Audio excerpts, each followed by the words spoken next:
The original Pokemon Snap is one of the most unique and beloved games from its era, and with 20 plus years of anticipation for a sequel that many had given up on ever happening, new Pokemon Snap had a lot of expectations to live up to. I spent countless hours with the original game, 100% and get more times than I can count, and while I was excited beyond belief for new Pokemon Snap, I did my best to keep my expectations in check.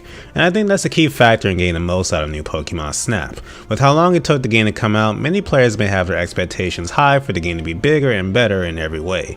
And I'm here to tell you that's not the case, at least not to any major degree, and also that's not a bad thing. New Pokemon Snap takes what the original did well and just more or less polishes that while adding a couple new features.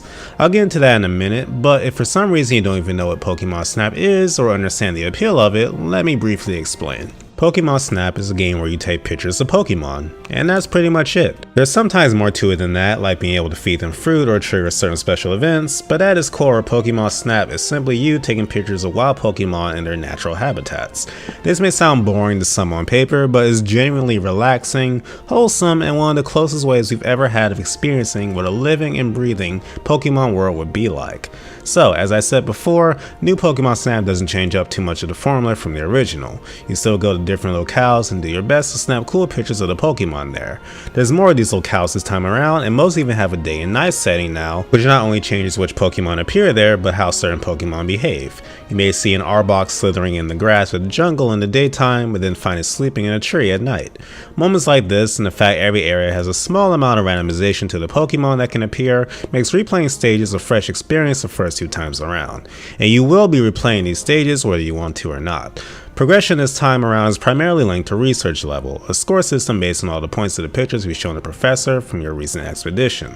After every expedition, you select your best photos to have the professor grade, just like in the original game. But this time around, I do feel the criteria on what constitutes an amazing photo can be really wonky. I've had photos with the Pokemon facing away from me, half obscured by some grass or tree, get 3 or 4 star ratings, while a clear, beautiful shot of a Pokemon can only be worth 1 star. Thankfully, this time around you can see beforehand how many stars the photo was worth before you show it to the professor, eliminating a lot of frustration that would have otherwise been there with this game's weird scoring system. The flow of the game is usually like this. You get a new location to take pictures of Pokemon, and after 1 or 2, sometimes 3 if you're unlucky, adventures out, you'll get enough points to progress to research level 2. Which will often unlock the night version of that stage, which also has its own research level that you'll have to get to level 2 as well.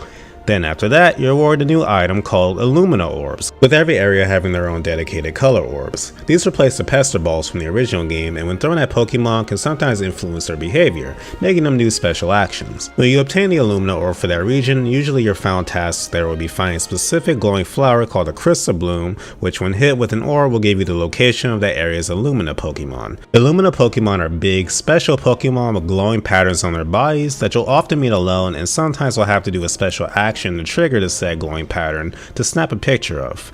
After doing this, you'll unlock the next locale and the cycle will repeat, though sometimes with slight variations. Once you find your groove, it becomes really easy, but it can be a little frustrating for some players in the beginning of the game on how to progress, since the game actually doesn't tell you any of this and you may just be repeating the first park area over and over, unsure of what specifically to do. As for the Pokemon themselves, they're still the highlight of the game, and the spirit of the original Pokemon Snap is alive and well here. Pokemon are well animated, many have distinct personalities and quirks, and it's fun experimenting with how you can get what Pokemon interact with each other or their environment. To give one of my favorite examples, I once randomly saw a Sharpedo chasing a Squirtle through the water as it ran for his life, and his Squirtle buddy nearby was looking on with concern and fear on his face. These moments are where the game truly shines, and up until the end of the game I was still getting that feeling of wonder and excitement, not knowing when a new Pokemon would be around the corner or hidden somewhere, or gasping in surprise when one of my favorite Pokemon suddenly appeared before me as I scrambled to take a good picture of it. I often felt that same level of immersion and relaxation playing new Pokemon Snap that I felt all those years ago as a kid playing the original. This is greatly helped by the absolutely gorgeous visuals of the game. Many can be mesmerizing, like the beautiful blue skies and waters of the beach, or the spooky atmosphere of the Elsewhere forest where many ghosts and psychic Pokemon dwell. One area I feel New Pokemon Snap falls short of its predecessor, however, is the music. The original has some of the catchiest and fun music in the Pokemon series, and while New Pokemon Snap doesn't have bad music by any stretch of the imagination, it's definitely a different sound direction. Like in the original game, your first area, the beach, immediately it sets the mood with this happy and chill music as you see the Pokemon just relaxing and having fun. Or when you go to the volcano and the subtle but fast drums ring your ears as you immediately see a Rapidash run past you and you're surrounded by lava, giving you a sense of excitement and urgency.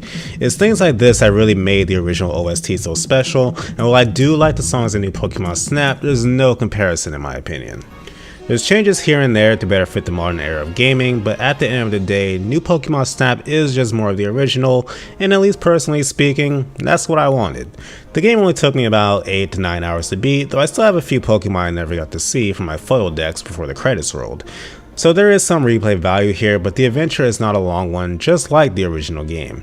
But I have no regrets about my time spent with New Pokemon Snap, and if you love the original, you're guaranteed to love this one too.